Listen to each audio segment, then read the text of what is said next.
First of all, I want to wish you all a good luck.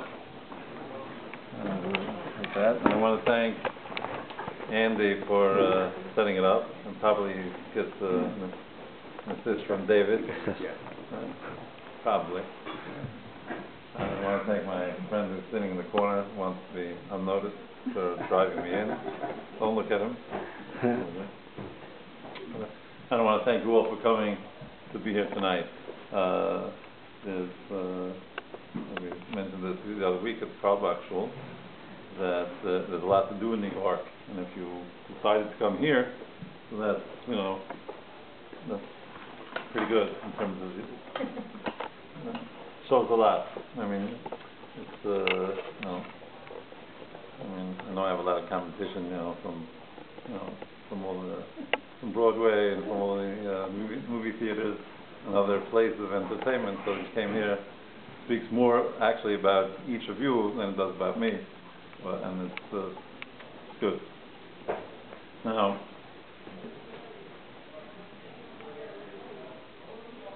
I have a script, but usually when I have a script, it's for the sake of throwing it out. If I didn't have the script, I couldn't throw it out. But I'm going to follow it a little bit, and since it's Motzei Shabbos, it's old Hasidic minhag to tell stories. And I can tell one which some of you might have heard already. It happens to be one of my favorites, and I think it's, especially considering the topic we're aiming for tonight, it's something with a message that we have to bear in mind. Rabbi Nachman. Everybody here knows anything about Rabbi Nachman? Maybe I should back up first and give some of that first. Rabbi Nachman of Breslov was the great-grandson of the Baal Shem Tov HaKodesh through his mother. His mother's mother, Rebbetzin Fega, was the daughter of Rebbetzin Adel, who was the daughter of the Baal Shem Tov HaKodesh. We saw the Baal Shem Tov HaKodesh was the founder of Chassidus. And Rabbi Nachman was born in Mezhbush, where the Baal Shem Tov had lived and worked for most of his career, so pardon the expression. Right? To say that Rabbi has a career sounds a little funny. And Rabbi Nachman was actually born in the Baal Shem Tov's house that Rabbi Nachman's parents had received as a wedding gift. Rabbi Nachman became a Rebbe even before his 20th birthday, and he was born in 1772, Rosh Chodesh Nisan Tov Kuf Lamed Beis. And he was nifter, he passed away in 1810 at the age of 38 years and 6 months and a few weeks. It was Tov Kuf Ein Aleph Chalmoy Sukkot. Rabbi Nachman, for most of his career, was headquartered in Breslov, right? So that's the name, Breslov Hasidim. And most of the time, the Rebbe stayed at home. There were a few Shabbosim during the year that the Hasidim would come to the Rebbe, but there were also a few Shabbosim during the year where the Rebbe would travel to the Hasidim. Near the end of his life, Rabbi Nachman took Reb Nosson, who was his main chassid, and in order to show Reb Nosson the road and how to do the traveling Rebbe bit, he took Reb Nosson with him to show him the way. As they were traveling, they passed through a Ukrainian forest, oddly enough because they were actually in Ukraine, and as they were passing through the forest, a pack of wild dogs burst out and rushed toward their wagon. They were barking and they were going straight on for the wagon. Rabbi Nachman turned to them and he said, Ich weiß, ich weiß, ich weiß. I know, I know, I know. The dogs stopped, they turned around, and they ran back into the forest. That's part of the mitzvah stuff. So Rabbi Nachman was practical. Many years later, approximately 30 years later, when Reb Nosson, who had assumed the responsibility, not the Rebbeiship, but the responsibility for developing and nurturing Breslov Hasidus after Rabbi Nachman's passing, he also reached the stage in his life where he had to show one of his Talmidim the road, how to travel, where to go, and how to do it.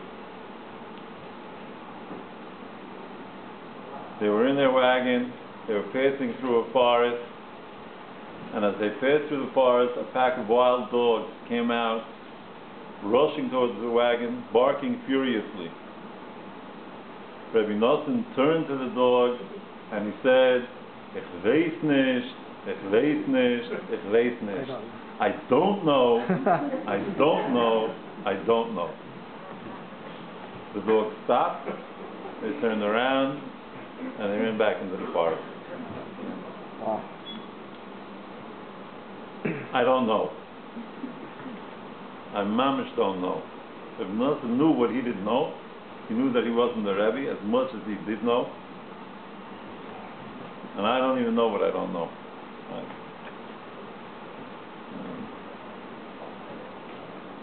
One thing I do know is that I have a lot to learn. That I know. So, what we're going to say here tonight, I just want to say, I don't know. At most, and at best, I hope to share some ideas that I hope that will be helpful to all of us here. If not every single idea, at least some of them. And if not tonight itself, then I hope that at least something will blossom as early as tomorrow morning. Now, I also want to preface whatever we'll talk about tonight, because it's not going to be one way. I also want to preface it all by saying that please do not construe anything I say or anything I don't say as Musar. I don't like hearing it, I don't like getting it, I don't like giving it. If it comes out sounding like Musar, it's only because I'm ineloquent.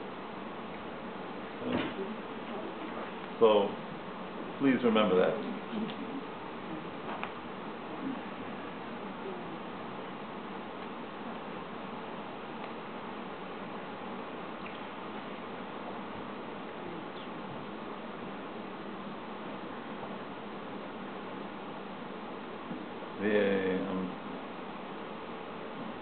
I'm assuming this is New York. I've just been on the road for a couple of weeks. So in Louisiana and Milwaukee, not everybody,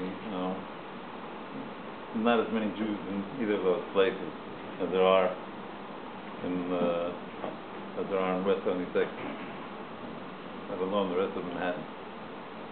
But should I lapse into some language that you don't understand, please let me know. I'll try to rectify that problem. The Belzer Rebbe Shlita, I heard this, I think, from one of my sons, is a leader of the Belzer Hasidim, which can hardly number probably a few thousand. And the Belzer Rebbe said that he's had a lot of tzaros in his life. He was orphaned as a young boy. He and his wife, Lita, the Rebbetzin, does a lot of chesed. His daughter, one of the daughters of the Vision Rebbe, from Zayim Zimmer, they suffered very much when it came to having children. They only had one son.